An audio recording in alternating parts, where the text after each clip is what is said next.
আসসালামু আলাইকুম। আমি ধ্রুব আছি একটা বিশেষ জায়গায়। জি, আপনারা লোকেশন দেখে বুঝতে পারছেন।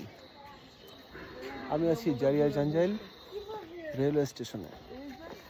বাংলাদেশ রেলওয়ের পূর্বাঞ্চলের এটা একটা প্রান্তীয় স্টেশন এবং সেই প্রান্তীয় স্টেশনের একদম শেষ প্রান্তে যেটাকে বলা হয় ডেড অ্যান্ড বাফার স্থাপন করা হয়েছে।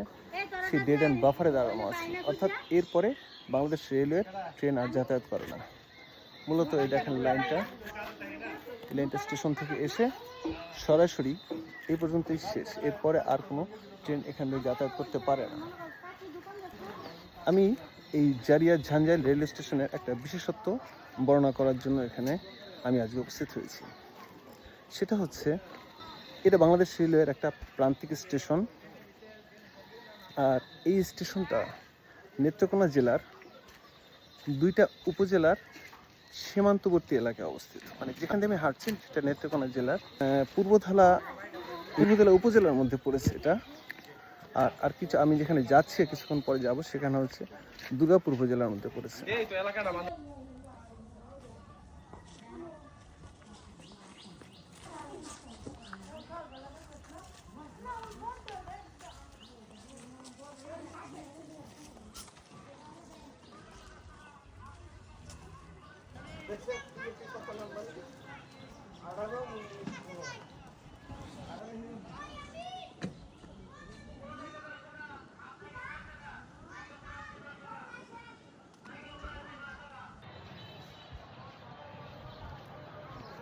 যা বলছিলাম,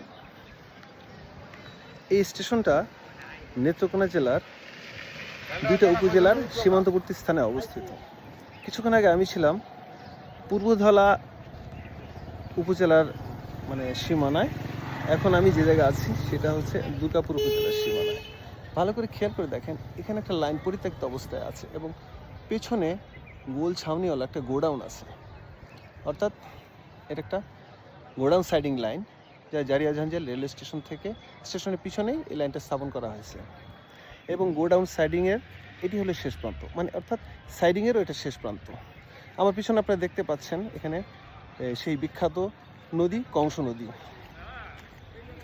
মূলত জারিয়া জাঞ্জাইল থেকে এই কংস নদীর বিখ্যাত মিঠা পানির মাছ, বা ওপাশে আছে সোমেশ্বরী নদী, এই মাছ এই অঞ্চলের জন্য বিখ্যাত এবং এটা সারা বাংলাদেশে এখান থেকে রপ্তানি করা হয়। এখন অবশ্য শুকনা সিজন বিধায় এখন সেই নদীটা অনেকটা শুকিয়ে গেছে। উপরে এপার থেকে জারিয়া, ওপারে হলো জাঞ্জাইল। এই ব্রিজের উপর দিয়ে সাধারণত দুর্গাপুর যাওয়া যায়। এই নদীটা বর্ষাকালে অনেক সুন্দর থাকে। যা বলছিলাম, এই সেই গোডাউন সেই গোল ছাউনিওয়ালা গোডাউনটা দেখা যাচ্ছে।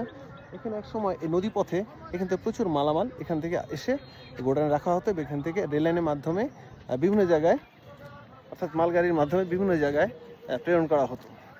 এই স্টেশনের, এই সীমান্তবর্তী স্টেশনের এই একটা বিশেষত্ব রয়েছে।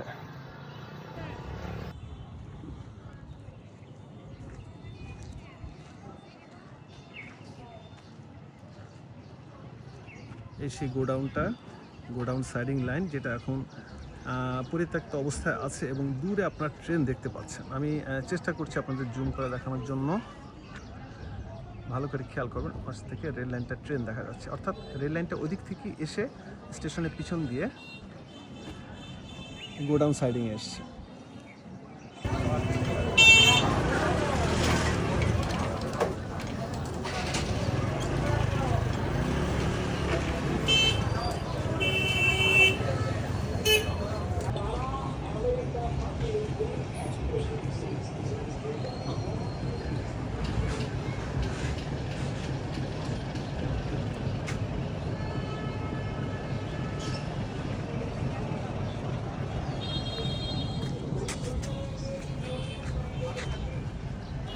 এটা হচ্ছে সেই গোডাউন সাইডিং লাইন। পাশে গোডাউনটা কিছু অংশ দেখা যাচ্ছে এবং লাইনটা পরিত্যক্ত অবস্থায় আছে, এটা দেখা যাচ্ছে।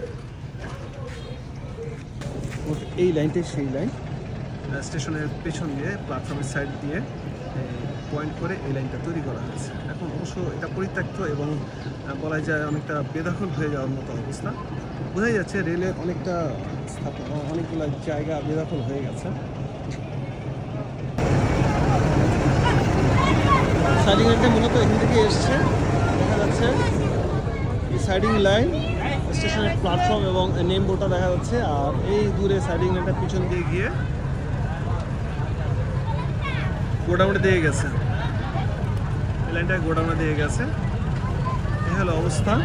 বর্তমানে সমস্ত কিছু বোঝা যাচ্ছে যে প্রত্যেকটা অবস্থায় আছে এবং মনে হয় কিছু কিছু অংশ হয়তো বেদখল হয়ে গেছে।